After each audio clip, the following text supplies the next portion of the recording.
യേശുവിൻ്റെ നാമത്തിന് ഞാൻ മഹത്വപ്പെടുത്തുകയാണ്. 2019 മാർച്ച് 12-ാം തീയതിയാണ് മാർച്ച് 12-ാം തീയതി എൻ്റെ ഹസ്ബൻഡിനൊരു ആക്സിഡൻ്റ് ഉണ്ടായി. ചെറിയ ആക്സിഡൻ്റ് ഒന്നും ആയിരുന്നില്ല, ഗുരുതരമായിട്ടുള്ള പരിക്കുകളോട് കൂടിയായിരുന്നു അദ്ദേഹത്തെ കോലഞ്ചേരി മെഡിക്കൽ കോളേജിലേക്ക് അഡ്മിറ്റ് ചെയ്തത്. എൻ്റെ അമ്മ ഒരു വിശ്വാസിയാണ്, പക്ഷേ എനിക്ക് ദൈവത്തെക്കുറിച്ചോ കേട്ടിട്ടുള്ളതല്ലാണ്ട് മാതാവിനെക്കുറിച്ചോ എനിക്കറിയത്തില്ല. ഞാനൊരു അക്രൈസ്തവയാണ്. പക്ഷേ ഇത്തരമൊരു ആക്സിഡൻറ്റ് സംഭവിച്ചപ്പോൾ എൻ്റെ അരികിലേക്ക് എൻ്റെ അമ്മ പറഞ്ഞൊരു വാക്ക് എനിക്ക് ഓർമ്മയുണ്ട്. ഈ സമയത്ത് തളരുകയല്ല വേണ്ടത്, കരയുകയല്ല വേണ്ടത്, പ്രാർത്ഥിക്കുക മാത്രം ചെയ്യുക, ദൈവത്തിന് മാത്രമേ രക്ഷപ്പെടുത്താൻ പറ്റൂവെന്ന്. ആ സെക്കൻഡിൽ തന്നെ എൻ്റെ ഹൃദയത്തിലേക്ക് എന്തോ ഒന്നിങ്ങനെ കടന്നു വന്നതുപോലെ എനിക്ക് അനുഭവപ്പെട്ടു. പെട്ടെന്ന് ഞാൻ ഓർക്കുകയായിരുന്നു, എൻ്റെ അമ്മ എൻ്റെ അടുത്ത് വന്നിട്ട് എന്നോട് പറഞ്ഞിരുന്നു കൃപാസനത്തിൽ പോകണം. പത്രം കിട്ടിയ സമയത്ത് ഞാനാണ് പറഞ്ഞത് ഞാൻ വരുന്നില്ല, നിങ്ങൾ പൊക്കോ എന്ന്. പക്ഷേ മാർച്ച് 12-ാം തീയതി ഒരു ആക്സിഡൻറ്റ് പറ്റിയപ്പോൾ എൻ്റെ മനസ്സിലേക്ക് ആദ്യം കടന്നു വന്നത് പരിശുദ്ധ അമ്മയുടെ അരികിലേക്ക് ചെല്ലണം എന്നതായിരുന്നു. ഞാൻ പോകാൻ വേണ്ടി വാശി പിടിച്ചു. ഹസ്ബൻഡിന് 2 തോളല് പൊട്ടി, നട്ടല് പൊട്ടി, വാരിയിൽ 4 എണ്ണം പൊട്ടൽ പറ്റി. ഏകദേശം 100 സംതിങ്ങോളം സ്റ്റിച്ച് പുറത്തുണ്ടായിരുന്നു. 4 ഓപ്പറേഷനാണ് ഡോക്ടർ പറഞ്ഞിരുന്നത്. വളരെ തളർന്ന അവശയായിട്ട് ഞാനിവിടെ കയറി വരുമ്പോൾ എനിക്കൊരു പ്രതീക്ഷയില്ല, പക്ഷേ എൻ്റെ മനസ്സിൽ വിശ്വാസം ഉണ്ടായിരുന്നു അമ്മ ഇടപെടുമെന്ന്. ഞാനിവിടെ കയറി ഇരുന്നപ്പോൾ പുറമേ നിന്ന് ഞാൻ കയറി അകത്ത് വന്നപ്പോൾ എനിക്ക് അനുഭവപ്പെട്ടത് ശരിക്കും ചൂടിൽ നിന്ന് തണുപ്പിലേക്ക് കയറി വന്നൊരു ഫീലായിരുന്നു. എന്നെ ആരോ തൊട്ടതുപോലെ എനിക്ക് തോന്നി. അതുവരെ ഞാൻ കണ്ണീരോടെ ഇരുന്ന് ഞാൻ കരയാതെയായി. ആ സമയത്ത് എൻ്റെ അനിയത്തി എൻ്റെ അടുത്തുണ്ടായിരുന്നു. അവൾ എന്നോട് പറഞ്ഞു, ഇതിൻ്റെ പുറത്ത് നിൽക്കുമ്പോൾ വല്ലാത്തൊരു വിഷമോ സങ്കടമായിരുന്നു, പക്ഷേ ഇതിൻ്റെ ഉള്ളിലേക്ക് കയറിയപ്പോൾ എന്തെന്നറിയത്തില്ല, ഭയങ്കര ഒരു അനുഭവം. ഞാനിവിടെ ഇരുന്ന് പ്രാർത്ഥിച്ചു, എനിക്കൊന്നും അറിയില്ല, പക്ഷെ എല്ലാ കാര്യങ്ങളും ഞാൻ തന്നെയാണ് ചെയ്തത്. ഇവിടെ നിന്ന് പുറത്തിറങ്ങിയപ്പോൾ ശരിക്കും പുതിയൊരു സൃഷ്ടിയായിട്ട് ക്രിസ്തു എന്നെ മാറ്റി. ഞാനിവിടെ നിന്ന് ഇറങ്ങി. ഏകദേശം മാർച്ച് 15-ാം തീയതിയാണ് ഞാനിവിടെ വന്ന് ഉടമ്പടി എടുത്തത്. എനിക്ക് പ്രാർത്ഥിക്കാനൊന്നും അറിയില്ല. ആ സമയത്തൊക്കെ എൻ്റെ പരിശുദ്ധ അമ്മ എൻ്റെ കൂടെ എന്നോടൊപ്പം വന്നിരുന്നു. അത് പറയാതിരിക്കാൻ പറ്റത്തില്ല. അമ്മയോട് മാത്രമായിട്ട് ഞാൻ പ്രാർത്ഥിക്കുമായിരുന്നു. എന്ത് പറയണം, എങ്ങനെ പറയണമെന്നൊന്നും എനിക്കറിയില്ല. പക്ഷേ ജപമാലയും വിശുദ്ധ ഗ്രന്ഥവും എൻ്റെ കൈകളിലേക്ക് അമ്മ തന്നു എന്നുള്ളതാണ്. ഉടമ്പടി എടുത്ത് കുറച്ച് ദിവസത്തിനുള്ളിൽ തന്നെ തീക്ഷ്ണമായിട്ട് ആഗ്രഹമായിരുന്നു, ഗ്രന്ഥം വേണം, അതുപോലെ തന്നെ ജപമാല വേണമെന്ന്. വായിക്കാൻ അറിയില്ല, പഠിക്കാൻ അറിയില്ല, പ്രാർത്ഥിക്കാൻ അറിയില്ല. പ്രാർത്ഥന ഞാൻ ഇവിടുത്തെ 5 വെളുപ്പിന് എഴുന്നേറ്റ് ചൊല്ലുമായിരുന്നു, പ്രാർത്ഥിക്കുമായിരുന്നു. ഒറ്റ ആഗ്രഹം മാത്രമേ എനിക്കുണ്ടായിരുന്നുള്ളൂ. എൻ്റെ ഹസ്ബൻഡിന് 85% നട്ടലിന് പൊട്ടലുണ്ടായിരുന്നു. നടക്കില്ല എന്ന് ഡോക്ടർമാർ പറഞ്ഞിരുന്നു. പക്ഷേ എൻ്റെ വിശ്വാസം വലുതായിരുന്നു. ഞാൻ പ്രാർത്ഥിച്ചു. അമ്മയോട് ഇങ്ങനെ മാത്രം ഞാൻ പറഞ്ഞുള്ളൂ, ഒന്നും വേണ്ട, ഒന്ന് ഏറ്റാൽ മാത്രം മതി. അങ്ങനെ ഏപ്രിൽ 16-ാം തീയതി എന്നൊരു ഡേറ്റ് ഞാൻ ചുമ്മാ ഇടുവാണ്. ആ ഏപ്രിൽ 16-ാം തീയതി എൻ്റെ ഹസ്ബൻഡ് എഴുന്നേറ്റ് നടന്നു. 4 ഓപ്പറേഷനാണ് ഡോക്ടർമാർ പറഞ്ഞിരുന്നത്. 4 ഓപ്പറേഷനും കൂടാതെ പരിശുദ്ധ അമ്മ സൗഖ്യം കൊടുത്ത് അനുഗ്രഹിച്ചു. അതുപോലെ തന്നെ രണ്ടാമതായിട്ട് ഞാനിവിടെ ഉടമ്പടി ഞാനങ്ങനെ പുതുക്കുന്ന ആളല്ല. രണ്ടാമതായിട്ട് അവിടെ ഉടമ്പടി പുതുക്കാനായിട്ട് വന്നപ്പോൾ 2022 ഒക്ടോബർ മാസമാണ് ഞാനിവിടെ വരുന്നത്. അന്ന് എൻ്റെ അമ്മയുടെ നാത്തൂന്, എൻ്റെ അമ്മായി എന്നാണ് ഞാൻ വിളിക്കാറുള്ളത്, മൂത്ത നാത്തൂന് പെട്ടെന്ന് ശരിക്കും സാക്ഷ്യം പറയാനാണ് ഞാൻ വരാനായിട്ട് ഒരുങ്ങിയത്. പക്ഷെ അന്ന് രാവിലെ ആയപ്പോഴേക്കും പെട്ടെന്ന് അമ്മായിക്ക് പ്രഷർ കൂടിയിട്ട് ഞരമ്പ് 3 എണ്ണം പൊട്ടി. ഏകദേശം ശരീരം മുഴുവനും ബ്ലഡ് ആയിരുന്നു. അതുപോലെ തന്നെ അവർ ഞങ്ങളെ പെട്ടെന്നായിരുന്നു ഇങ്ങനെ ഞങ്ങളെ വിളിച്ചിട്ട് പറഞ്ഞപ്പോൾ ഞാൻ പറഞ്ഞു, പേടിക്കേണ്ട, ഞാനിങ്ങനെ അവർ വിശ്വാസമുള്ളവരല്ല, പള്ളിയിൽ പോവുകയാണെന്ന് പറഞ്ഞു. പ്രാർത്ഥിക്കാമെന്ന് മാത്രം ഞാൻ പറഞ്ഞുള്ളൂ. ശരിക്കും സാക്ഷ്യം പറയാനുള്ള അതിയായ ആഗ്രഹത്തോടു കൂടി ഇറങ്ങിയതാണ് ഞാൻ. പക്ഷെ ഇവിടെ വന്ന് ഉടമ്പടി ഞാൻ പുതുക്കിയപ്പോൾ ആദ്യത്തെ കാര്യം എൻ്റെ മനസ്സിലേക്ക് വന്നത് അമ്മായിയുടെ കാര്യമായിരുന്നു. കോട്ടയം മെഡിക്കൽ കോളേജിൽ അനക്കം ഇല്ലാതെ ഇങ്ങനെ കിടക്കുന്നു. ഞാനിവിടെ വന്ന് ഉടമ്പടി ആദ്യത്തെ നിയോഗം എഴുതി ഓൺ ദ സ്പോട്ടിൽ തന്നെ എനിക്ക് അവിടുന്ന് കോള് വരുവാണ്, എഴുന്നേറ്റു എന്നും പറഞ്ഞിട്ട്. ഒരാഴ്ചയ്ക്കുള്ളിൽ തന്നെ ഡിസ്ചാർജായി. അതിനേക്കാൾ വലിയൊരു അത്ഭുതം എന്ന് പറയുന്നത് 3 ഞരമ്പ് പൊട്ടിയിട്ടുണ്ടായിരുന്നെങ്കിൽ അവർ സ്കാൻ ചെയ്തപ്പോൾ 2 എണ്ണം ഓക്കെ ആയിരുന്നു, ഒരു കുഴപ്പമുണ്ടായിരുന്നില്ല. 1 എണ്ണം മാത്രമായിരുന്നു ചെറിയൊരു ഇതുണ്ടായിരുന്നുള്ളൂ. അത് അവരപ്പോൾ തന്നെ ആൻജിയോഗ്രാം ചെയ്ത് ഒരാഴ്ചയ്ക്കുള്ളിൽ തന്നെ സൗഖ്യപ്പെട്ട് വീട്ടിലേക്ക് വന്നു എന്നുള്ളതാണ്. മൂന്നാമതായിട്ട് ഞാനിവിടെ ഉടമ്പടി എടുത്ത് ഇവിടുന്ന് വീട്ടിലേക്ക് ചെല്ലാൻ. എൻ്റെ വല്യമ്മച്ചിക്ക് ക്യാൻസർ ആയിരുന്നു, എനിക്കറിയില്ലായിരുന്നു. പക്ഷേ ദൈവം അത് കാണിച്ചു തന്നു. ക്യാൻസറായി വളരെ കരളിന് ബാധിച്ച് 3 മാസമാണ് ഡോക്ടർമാർ ആയുസ് പറഞ്ഞിട്ടുണ്ടായിരുന്നത്. വളരെ വേദനയോടുകൂടി കരൾ കാണുമ്പോൾ ശരിക്കും പറഞ്ഞാൽ മാറിപ്പോവെങ്കിലും പെട്ടെന്ന് മനസ്സിലേക്ക് ദൈവം തന്നൊരു കാര്യമായിരുന്നു ഇവിടുത്തെ വെഞ്ചരിച്ച തേന്. അതൊരു നുള്ള അമ്മേനോട് പറഞ്ഞ് കൊടുക്കാൻ ഞാൻ അങ്ങനെ പ്രാർത്ഥിച്ചിട്ട് അമ്മയുടെ വായിലേക്ക് കൊടുത്തു. എൻ്റെ വല്യമ്മച്ചൊരു വിശ്വാസിയല്ല, പ്രാർത്ഥിക്കുന്ന ആളുമല്ല, പക്ഷേ എന്നോടൊപ്പം ഇരിക്കുന്ന ഒരാളായിരുന്നു. ഞാൻ കൊടുത്തു. ആ ഓൺ ദ സ്പോട്ടിൽ തന്നെ വല്യമ്മ ഉറങ്ങാൻ തുടങ്ങി എന്നുള്ളതാണ്.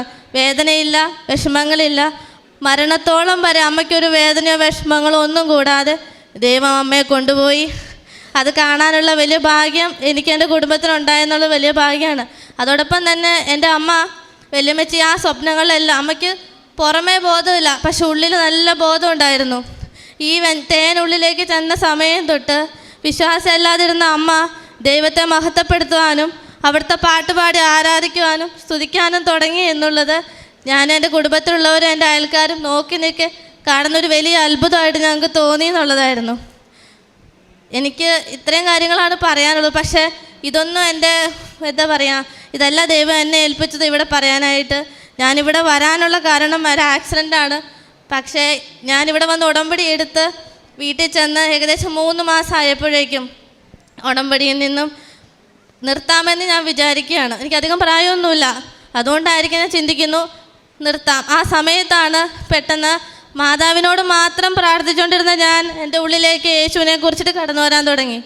കർത്താവിൻ്റെ കരുണക്കൊന്തയും മറ്റു പ്രാർത്ഥനകളും ഞാൻ കാണാനും കേൾക്കാനും കൂടുതലായിട്ട് ഈശോയെ അടുത്തറിയാനായിട്ട് തുടങ്ങിയപ്പോൾ വളരെയധികം എനിക്ക് ചിന്തിക്കാൻ തുടങ്ങി, എന്തുകൊണ്ടാണ് ഇങ്ങനെ സംഭവിക്കുന്നത്.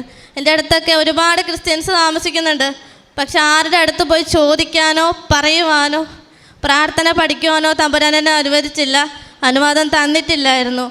ഞാൻ ആരോടും ചോദിച്ചില്ല, അമ്മയോട് മാത്രം പ്രാർത്ഥിച്ചു.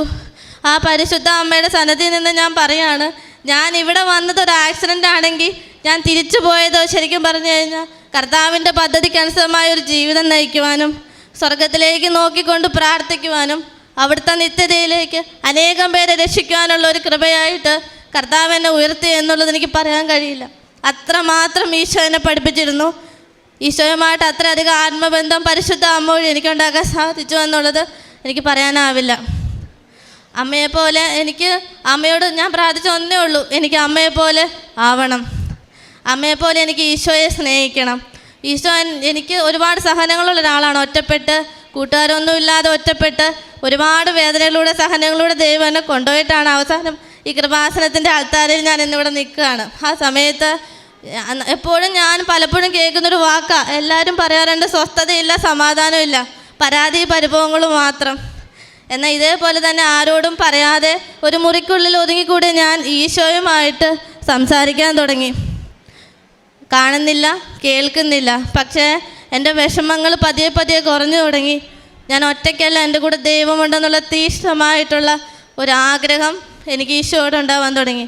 അങ്ങനെ പതിയെ പതിയെ ഏകദേശം 1 വർഷത്തിനുള്ളിൽ തന്നെ ക്രൈസ്തവ ജീവിതത്തെ പറ്റിയും ഒരു ക്രിസ്ത്യാനി എങ്ങനെ ആവണമെന്നും യേശുവിൽ വിശ്വസിക്കുന്ന ഒരാൾ എങ്ങനെയായി തീരണമെന്നും ഈശോ എനിക്ക് നേരിട്ട് തന്നെ പറഞ്ഞു തരുവാനും അത് അനുഭവിച്ചറിയാൻ എനിക്ക് പറ്റിയെന്നുള്ളത് ഏറ്റവും വലിയൊരു ഭാഗ്യമായിട്ട് ഞാൻ കാണാം. അതിന് ഏറ്റവും നന്ദി പറഞ്ഞ സ്വർഗത്തോടാണ്. അനേകം അത്ഭുതങ്ങളും അടയാളങ്ങളും ഞാൻ കണ്ടു. പക്ഷേ ഈശോ എന്നെ പഠിപ്പിച്ച ഒറ്റ കാര്യമേ ഉള്ളൂ, ഞാൻ ഈ ചെയ്യുന്ന അത്ഭുതങ്ങളെക്കാളും അടയാളങ്ങളെക്കാളും ഏറ്റവും വലുത് ഇന്നും ജീവിക്കുന്ന ദൈവത്തിൻ്റെ പുത്രനായ യേശു ക്രിസ്തുവാണെന്ന് നീ ഈ ആൾത്താരെ കയറി നിന്ന് ലോകത്തോട് സാക്ഷ്യം പറയണമെന്ന് അവിടെ നിന്ന് എന്നോട് പറഞ്ഞയച്ചതുകൊണ്ട് മാത്രമാണ് ഞാൻ ഇവിടെ വന്ന് നിൽക്കുന്നത്. അനേകം വർഷങ്ങളായി, ഏകദേശം 5 വർഷമായി ഇവിടെ വന്ന് സാക്ഷ്യം പറയാൻ ശ്രമിക്കുകയാണ്. പക്ഷെ സമയം അനുവദിച്ചില്ല.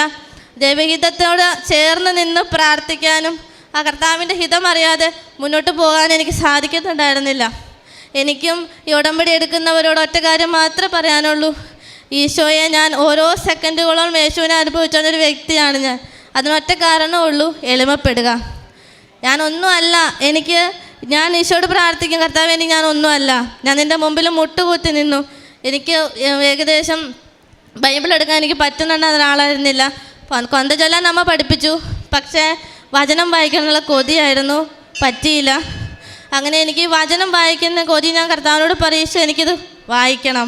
അപ്പോൾ കർത്താവ് പറയും, നീ പൂർണ്ണമായിട്ടും എന്നിലേക്ക് വരണം.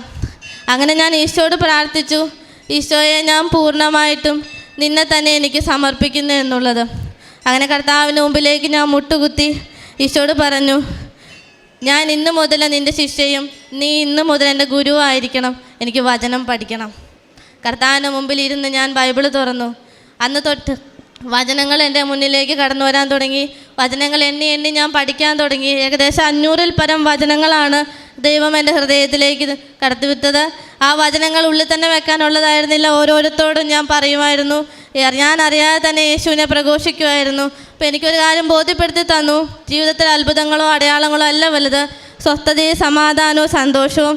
ഒരു കുടുംബത്തിലേക്ക് കടന്നു വരണമെങ്കിൽ ഏറ്റവും ആദ്യം മനുഷ്യന് വേണ്ട ഏറ്റവും അത്യാവശ്യമുള്ളൊരു കാര്യം ജീവിക്കുന്ന ദൈവത്തെ തിരിച്ചറിയുക എന്നതും മാത്രമാണെന്ന് കർത്താവ് എനിക്ക് ബോധ്യപ്പെടുത്തി തന്നു എന്നുള്ളതാണ്. ഇന്ന് ജീവിതത്തിലെ ഏറ്റവും നല്ലൊരു കുടുംബജീവിതം ദൈവം എനിക്ക് തന്നിട്ടുണ്ട്. ഞാൻ ചെല്ലുന്നിടം പോലും അനുഗ്രഹിക്കപ്പെടുന്ന രീതിയിൽ അവിടെ നിന്ന് എൻ്റെ അരികിലേക്ക് കടന്നു വരാറുണ്ട്. ഏറ്റവും കൂടുതൽ പരിശുദ്ധ അമ്മയേക്കാൾ ഉപരി യേശുവിനെ തിരിച്ചറിയുവാനും സ്നേഹിക്കുവാനും അവിടെ നിന്ന് എന്നെ പഠിപ്പിച്ചു എന്നുള്ളതാണ് ഏറ്റവും സത്യം. ഞാൻ വിചാരിച്ചു അമ്മയാണ് എല്ലാം, പക്ഷേ അമ്മ എൻ്റെ കരങ്ങളിലേക്ക് കർത്താവിൻ്റെ കരം വെച്ച് തന്നപ്പോൾ എനിക്ക് മനസ്സിലായി, അമ്മയേക്കാൾ ഉപരി യേശുവിനെ എത്രമാത്രം സ്നേഹിക്കണമെന്നും അവിടുന്ന് എത്രമാത്രം എന്നെ സ്നേഹിക്കുന്നുവെന്നും ഈ ലോകത്തിന് വേണ്ടി ക്രൂശിലേറിയത് എന്തിനാണെന്നും ദൈവം പഠിപ്പിച്ചു എന്ന് എനിക്ക് പറയാൻ അത്രമാത്രം എനിക്കും പറയാതിരിക്കാൻ പറ്റത്തില്ല. ആത്മീയമായിട്ടുള്ള ജീവിതത്തിൻ്റെ വളർച്ച കർത്താവിനെ പഠിപ്പിച്ചു എന്നുള്ളതാണ്. ഉടമ്പടിയുടെ വചനങ്ങൾ കറക്റ്റായിട്ട് ഞാൻ പാലിക്കുമായിരുന്നു. അതുപോലെ തന്നെ എളിമപ്പെട്ട് ഈശോയുടെ മുമ്പിൽ മുട്ടുകുത്തി എപ്പോഴും പ്രാർത്ഥിക്കുമായിരുന്നു. എവിടെ പോയാലും എന്ത് ചെയ്താലും എന്തു പറഞ്ഞാലും ഈശോയുമായിട്ട് ഞാൻ സംസാരിക്കുമായിരുന്നു. കർത്താവിൻ്റെ ഹിതം അറിയണമെങ്കിൽ ഏറ്റവും ആദ്യം തന്നെ മുട്ടുകുത്തണം, അവിടത്തോട് പറയണം. മനുഷ്യനോട് പറയുന്നേക്കാൾ ഉപരി ഈശോയോട് ഞാൻ പറയുമായിരുന്നു. കാരണം എൻ്റെ ജീവിതത്തിൽ ഒരു മനുഷ്യൻ പോലും എന്നെ സഹായിച്ചിട്ടില്ല. മനുഷ്യനോട് പറഞ്ഞിട്ടും നമുക്കൊരു കാര്യമില്ല. കുറച്ച് നേരം മാത്രം ഉണ്ടാകുന്ന സന്തോഷം കുറച്ച് കഴിയുമ്പോൾ വീണ്ടും സങ്കടമായിട്ട് മാറും. എന്നാൽ വീണ്ടും വീണ്ടും ഈശോയെ നമ്മൾ തേടി വരുന്നൊരു യേശു അല്ലെങ്കിൽ ഒരു ദൈവം നമുക്കുണ്ടെന്ന് അറിയണമെങ്കിൽ നമ്മുടെ വേദനകൾ, വിഷമങ്ങൾ, സന്തോഷങ്ങൾ, കുഞ്ഞു കുഞ്ഞു കാര്യങ്ങൾ പോലും കർത്താവിന് മുമ്പിലേക്ക് തുറന്നു കാട്ടാനൊരു മനസ്സ്, അതാണ് ഉടമ്പടി. പരിശുദ്ധ അമ്മ എനിക്ക് തന്ന ഏറ്റവും വലിയ നിധി എന്ന് പറയുന്നത് ഒരിക്കലും മറ്റൊന്നുമല്ല, എനിക്ക് കിട്ടിയ അനുഗ്രഹങ്ങളല്ല, അത്ഭുതങ്ങളല്ല, ഒന്നുമല്ല, അത് ജീവിക്കുന്ന ദൈവത്തിൻ്റെ പുത്രനായ യേശുവാണെന്ന് എനിക്ക് ആൾത്താരിൽ നിന്ന് പറയുവാൻ കർത്താവ് എനിക്കൊരു അവസരം തന്നതിൽ ഞാൻ അഭിമാനിക്കുകയാണ്. ക്രിസ്തുവിൽ ഞാൻ ആനന്ദിക്കുകയാണ്. കാരണം ഇനിയും ഇരിക്കുന്നവനും വരാനിരിക്കുന്നവനുമായ ദൈവത്തെ എനിക്കിവിടെ നിന്ന് പ്രഘോഷിക്കാൻ പറ്റുന്നതിൽ ഞാൻ അഭിമാനിക്കുന്നു. ദൈവത്തിന് നന്ദി.